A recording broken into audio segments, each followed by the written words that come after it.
Guys, mayroon ako ditong pasahero ng mga pet lovers. Ito, tingnan nyo guys. Ito yung mga aso nila. Ganda. Patungo sila ng Bulacan. Sasakay nila sa bus. Mga mamahalin na uri ng aso, mga kababayan ko. Magkano isa niyan sir, mga ganong klase? Ito po kasi si Prada nung unang labas na ito, binili ko po 15,000. 15,000 to, pa lang yun sir? Yan sa'yo sir? Ano pa? Anak na yan. Anak na? Ganun na.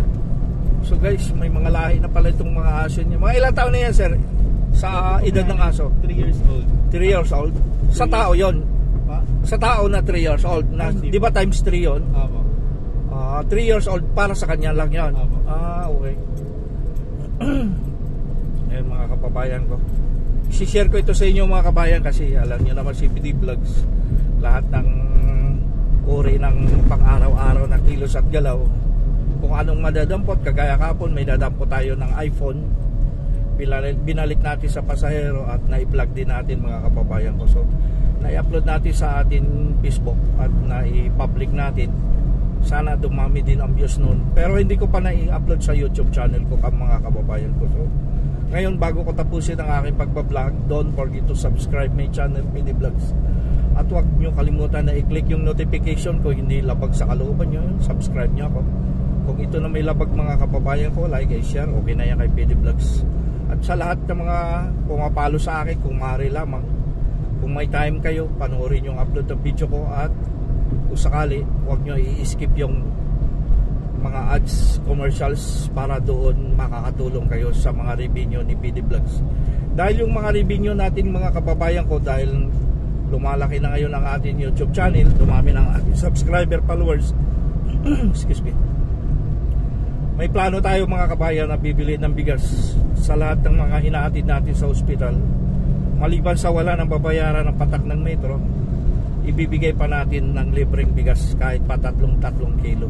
So yan mga kababayan ko, sa lahat ng mga followers ko, huwag kayong mag-alala kung kayo mismo ay hindi ko mabibigyan abutan ng mga tulong kung kayo hindi pa makasakay sa akin. Pero kung kayo makasakay sa akin, sino man sa inyong pamilya na dadalhin sa ospital, wala na pong babayaran ng patak ng metro, mayroon pa kayong 3 kilong bigas. At kung lumago ito mga kababayan ng aking YouTube channel, kasi sa ngayon na around 90,000 subscriber na ako, pag lumago ito mga kababayan ko, isi-share ko sa inyo na maliban sa wala ng babayaran ng patak ng metro, may 5 kilong bigas pa kayo galing kay PD Vlogs. Magpakatotoo tayo kabayan, dahil doon sa ating mga ginagawang content, hindi tayo nagbibiro para maitaguyod natin ang ating mga pagtulong sa kapwa Pilipino. Dahil kasabihan niyan, walang tutulong sa kapwa Pilipino kundi tayo lamang mga kababayan ko. Ginawa ko ang channel na yan hindi lang sa kaligayahan ko, kundi kaligayahan din ng bawat isa na aking mga natutulungan. Pasyon lang lamang mga kababayan ko, pasyon lamang.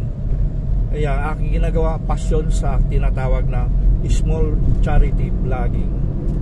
Tsaka doon sa ating mga kapwa na mga kababayan natin nais mag-vlog, pwede nyo gayahin ang panuntunan o ang aking mga ginagawa.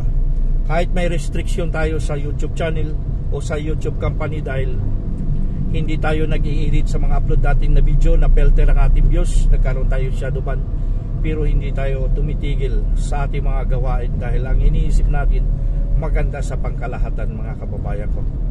Sa ating mga kababayan ng mga OFW around the world, mga kababayan natin particular doon sa Amerika, Canada, Australia at sa saan pa na bahagi ng ating mundo na kayo'y nagtatrabaho dyan at malayo sa pamilya, mag-ingat kayo dyan mga kababayan ko, kasi kayo ang inaasahan ng buo nyong mga anak, pamilya na nagkakaroon ng magandang buhay dito sa ating bayang Pilipinas. Malaking tulong ang inyong revenue o kaya ang inyong maipapadalang dollars dito sa ating bayang Pilipinas. Nakakatulong sa ating mga Pilipino yung revenue na mga dollars. Siyempre convert to piso, magkakaroon ng taxes mga kababayan ko. So sa lahat ng mga OFW, kumusta kayo dyan? Merry Christmas at Advance Happy New Year sa lahat. Sa lahat ng mga vlogger ng mga OFW, ito lang si PD Vlogs, pumapalo din sa inyo, tumutulong, nanonood at nagbibigay ding suporta sa inyo mga kababayan ko. So Sa lahat ng mga driver ng taxi, sana magpakabait tayo kabayan. Ang lahat ng kita natin, dalhin natin sa totoong buhay. Mag-ipon hanggat malakas pa ang biyahe. Huwag dalhin sa bisyo. Huwag tayo mamili ng kontrata at umayaw, tumatanggi. Kasi ang blessing na yan ay hindi galing sa Diyos kung kukunin natin sa kasamaan. So guys, siguro hindi ko na pahabain ang aking mga pag-upload ng video. Don't forget to subscribe once again, PD Vlogs. At sana i-click yung notification. Kung hindi labag sa kalooban nyo, i-follow nyo ako. Kung hindi naman mapapalo, like and share, okay na yan kay PD Vlogs. Maraming salamat. Lord Jesus Christ, I love you. Bye bye.